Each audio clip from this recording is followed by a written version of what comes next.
Well, good morning, good afternoon, good night, whenever you're watching this. I don't know when it is, but it's Friday, about to be the weekend. And then next week is Valentine's Day. Whoopity whoop. So excited. I don't know if I'll have a video on Monday. I may be busy. So it might be Tuesday. Oh, wow. Well, that's good coffee. I wonder what kind that is. Well, not to worry, I'll tell you. Today it's Invader coffee. Mexican chocolate flavored. Delicious. If I haven't mentioned it before, link in the description if you want to give it a try. Also a link for Geek Grind Coffee. They've got a really mellow fellow Nerdrotics Blend. Because Nerdrotics mellow fellow. Get it? Get it? That's good coffee too. Both companies have great flavors. All sorts of stuff to choose from. I suggest you give it a try. Link in the description if you'd like to. They don't pay me. It's just great coffee. And if you're looking to lose some weight, or maybe just get a little more healthy, check out Eric Roberts Fitness. Eric Roberts Fitness on Instagram. And he's also on YouTube. He's a good guy. Link in the description as well. Down to earth, straight shooter. Won't give you a bunch of crap and call it good. Check it out. So, I had a couple more thoughts about Reacher today. Excuse me. Now, granted, I have said already in a previous video that I thought Reacher was well done. And I stand by that. However, a couple of things I realized after a second watch and after reading the book it's based on again. So, overall, the story is pretty on point with the book. Amazon did a decent job of sticking to most of the story. Now, they brought in another character, Neely, who is a friend of Reacher's. She used to be under him in the military. He was her commanding officer. And she's in several of the books. She's a strong female character. And completely not in the first book that this is based on. But you know, Amazon does have a problem, they do have a problem of trying to push the strong woman narrative a little too much when it's not necessary. If they'd have followed the story completely of the first book, she was completely unnecessary for the book. And which is why she wasn't in it, as well as completely unnecessary for the show. They changed stuff just to bring her in, because she's a strong female character. There's no other reason. She wasn't necessary. He does not need her help to get to the end goal of this story. That's it on that. Second thing they changed just enough to be irritating is Roscoe's character. Because there's a point in the book where she becomes very distraught and scared because people are trying to kill her. Which is a normal reaction for anyone, man or woman. But nope, in the book, she's written correctly and appropriately, and she's scared, and Reacher consoles her and makes her forget about being scared and keep staying on the right track as the strong male lead. Well, I don't know if you know the rules. They have changed, and a strong male lead 100% of the time is not okay. So in the show, they have her completely go out of character for the show. I'm not even talking about the book. She plays her role, the actress plays Roscoe a certain way, up to the third episode, and in this scene that I'm talking about, she completely goes out of character and starts cussing out Reacher because she's not scared. She's tough. She's got a high IQ. She's awesome. Nobody can scare this woman. Don't you know?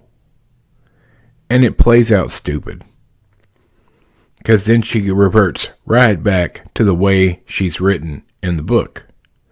And you can tell. I reread the book because I wanted to make certain I was remembering correctly. Amazon brought in Neely and changed a specific part of the Roscoe storyline just to have two strong female characters. Absolutely no reason. No reason whatsoever. It doesn't add to the story. It doesn't better the story in any way, shape, or form. And I get it. Some things are going to change from book to a movie or a TV show. But good grief. If it's unnecessary or doesn't broaden the story or make it better, there's no point in doing it. If you're just doing it for the strong woman trope, it's pointless. So, you got dinged for that one, Amazon. Way to go. So that's all I'm going to say about Reacher unless they come out and say they're going to make a second season. I'm done with it. I've watched it twice. I've reread the book. And I give it a 7 out of 10. It's worth a watch if that's your thing. Be warned, it has quite a bit of language and some passing nudity. But 7 out of 10 for the job they did of taking a book and making it into a TV show, trying to stay true to, they stayed true to the character of Reacher. And that was what I was worried about. So they did a good job on that. I'm giving them massive points for sticking with the way the character is written. They did a great job on that. The side characters, they changed some stuff. They threw in a bit too much of the racism and the two strong female characters that they used just because. They lost the whole point for that. But, so that's that. Second thing I want to talk about today is The Chosen. Now, I've mentioned The Chosen before, but for this channel, I love movies and TV shows and pop culture entertainment in general, and I'll cover anything if I think it's great. If you don't know what The Chosen is a Christian television show that originally was crowdfunded to make the first season. And I believe they've crowdfunded every season they've done so far. Got a huge amount of support. And it's the story of the last 4 years of Jesus' life. Now, I get it. Some of you may not be Christians. You may not be believers. And that's fine. That has no bearing on what I'm talking about here. This show is extremely well done, and it took a lot of work to do it because as far as the details of certain people's lives that are characters in the Bible, there's not a lot of detail known about their past. So they had to use a little bit of judgment and license to add to the characters to fill them out so you understood where the character was coming from. Now, some Christians believe this is blasphemous or just a complete fiction story. Great. You do you, buddy. All right. Especially a lot of Catholics. I hear them complaining about it a lot. That being said, as a believer, I have no problem with it. If you're going to tell a rich story, you can't just say, oh, and here's Bob.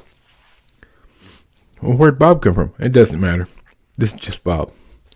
You have to have some background. You have to grow the characters. You have to have an arc with the characters. And I think they've done a fantastic job with this. So far, there are 2 seasons out and a Christmas special at the end of season 2. And they're working on season 3 at the moment. I believe what I heard was they want to do 7 seasons total. And this is so well done. They've worked hard to make it a big budget show. And it's fantastic. So if you like a good story, you should watch it. It's free in a lot of places. So I would suggest, if you want to watch something family friendly that anybody in your household can watch, and you want to delve in deeper to the life of Jesus, this would be the right way to go about it. If you're not a believer, there's no reason you can't watch and enjoy the quality of the show they've made here. So that's my advice. I give it a 10 out of 10. It's pretty fantastic. And the quality they've done is quite superior to shows that have huge budgets and a huge amount of people working behind the scenes and in front of the camera. They've gotten it right here. So 10 out of 10. Check it out. There you have it. Michael the microphone, squeaky chair, and this silly fat nerd. We'll see you next week.